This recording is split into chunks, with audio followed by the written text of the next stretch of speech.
tudo bem? Sou Yasmin Bonfarte e eu queria te convidar a fazer uma reflexão bíblica comigo. Vamos lá? Mas primeiro vamos orar. Senhor Deus e Pai, muito obrigada por estarmos aqui, por abrirmos a Tua Santa Palavra. Peço que o Senhor me abençoe e abençoe a pessoa que está do outro lado também. E que agora o Espírito Santo se faça presente, que possamos ter discernimento para entender a Tua Palavra, em nome de Cristo Jesus. Amém. Vamos lá, rapidinho. Gálatas 5, versículo 22 a 23. Que está? Lembrando, lê o capítulo inteiro depois, tá? Muito bom também. Vamos lá. Versículo 22. Mas o fruto do Espírito é amor, alegria, paz, longanimidade, benignidade, bondade, fidelidade, mansidão, domínio próprio. Contra essas coisas não há lei. Então, isso aqui é algo tão lindo e eu queria aprofundar. Contar pra vocês aqui, isso aqui é tipo um bate-papo, tá, gente? É tipo, tá aqui de boa. Tá podre. Mas eu tenho um grupo onde a gente se encontra semanalmente nos sábados ali. E a gente conversa um pouco sobre a Bíblia. E esse foi o tema escolhido, tá? Foi o encontro, o último ali, foi sobre isso. E eu fiquei muito reflexiva sobre os frutos do Espírito. E eu queria conversar com vocês sobre algumas coisas que eu tava pensando, uma reflexão que eu fiz e quis trazer aqui contigo. Que é, há muita gente, talvez seja o seu caso, muitas vezes é o meu, né? Que é a gente ficar chateado em alguns momentos, principalmente quando a gente quer parecer mais com Cristo. A gente quer que as pessoas enxerguem Cristo em nós, porque a gente, né, quer transparecer isso que a gente prega, né? A gente tá levantando uma bandeira, a gente tem que conseguir segurá-la. E a gente normalmente fica bem chateado, irritado às vezes. E eu já ouvi frase, né, de Yasmin, eu não consigo ser paciente. Eu sou irritada, não adianta, eu sou pavio curto, né? Eu sou grossa mesmo, é meu jeito, né? Ai, gente. Ou vamos ver outra coisa aqui também. O cara, não consigo me controlar.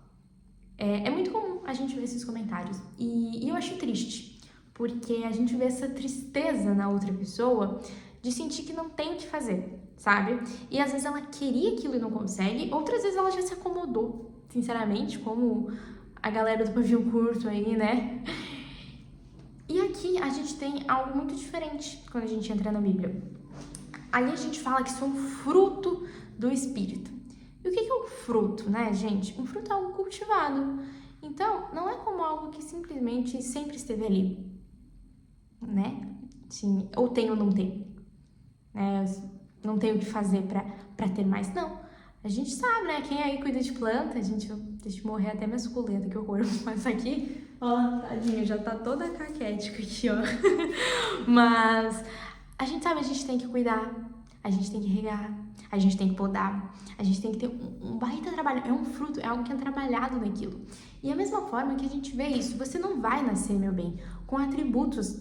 Você não vai nascer uma pessoa boa, uma pessoa gentil, calma, com domínio próprio. Não, isso não é de você, tá? Não é, sabe por quê? Porque a gente nasceu em um mundo pecaminoso, né? A gente fala que tem a doença pecado, a qual todos somos infestados. Por isso que os animais são selvagens, por isso que até uma criança, um recém-nascido, ele está, né, com pecado. Não é porque ele fez um ato, mas a gente em si já está no mundo pecaminoso, por isso que a gente fica doente também, né? Isso é o nosso corpo sofrendo com essa doença. Por isso que a gente morre, né? Antes a gente viveria eternamente. Então, entenda que a gente está no mundo de pecado. Então, as coisas... É assim, a gente não vai nascer perfeito. Não por enquanto, mas depois a gente renasce aí, né? Por isso é a graça de Cristo. Mas aqui a gente tem esse ponto que eu queria trabalhar, que é, se você quer isso pra você, você quer ser uma pessoa melhor, você quer ser uma pessoa mais calma, você quer domínio próprio, eu e Yasmin mesmo, vou te contar, tá? Eu tô tentando lidar com o vício de telas. Eu tenho um grande vício aí de ficar assistindo coisa, de ficar no TikTok, qualquer coisa, sabe? E isso é muito prejudicial pra mim. Muito. Mas parece um vício. E parece algo que eu não consigo controlar.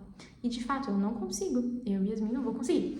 Mas por isso, aqui na Bíblia eu entendi que isso é um fruto a ser trabalhado em mim. E quem trabalha isso é o Espírito Santo. Então, se você quer ter frutos dele, ele precisa habitar em você. Então, você não vai correr atrás de ter domínio próprio. Você vai correr atrás de se encher do Espírito Santo, porque isso é uma consequência dele estar em você, tá? Então, automaticamente, você pode perceber. Começa a se encher de coisas que são do Espírito Santo. Então, e não é bater ponto, sabe? Não é você achar que fez o seu devocional, que foi no culto. Não, é de verdade. É abrir seu coração para Cristo. É você orar mesmo, assim, sabe? E não tô falando de oração longa. Tô falando de você entregar o seu coração, entregar a sua vida, confiar de verdade. Note como você muda o seu comportamento. Sem perceber. Nota como você começa a tratar as pessoas. Nota esses detalhes que, na verdade, são o principal. E veja que você só precisa do Espírito Santo em você. Às vezes você está querendo lutar sozinho e não é assim. Na verdade, a gente é dito isso pra nós a todo instante e parece que a gente não entende. Que a gente precisa pedir, a gente precisa orar, tá? Pra isso. Porque sério, gente, já foi feito todo o trabalho pra gente, tá bom? É simples. Assim, vocês vão ter os frutos do Espírito Santo quando ele estiver em você. É só você pedir o Espírito Santo. É só você transformar o seu corpo num lar do Espírito Santo e você receberá. Olha só, é de graça, é tranquilo, é feliz. Então, vamos fazer isso? Vamos focar agora em ser cheio do Espírito Santo? E certas coisas não habitam, né? A fonte salgada e doce no mesmo não tem. Então, vamos para a fonte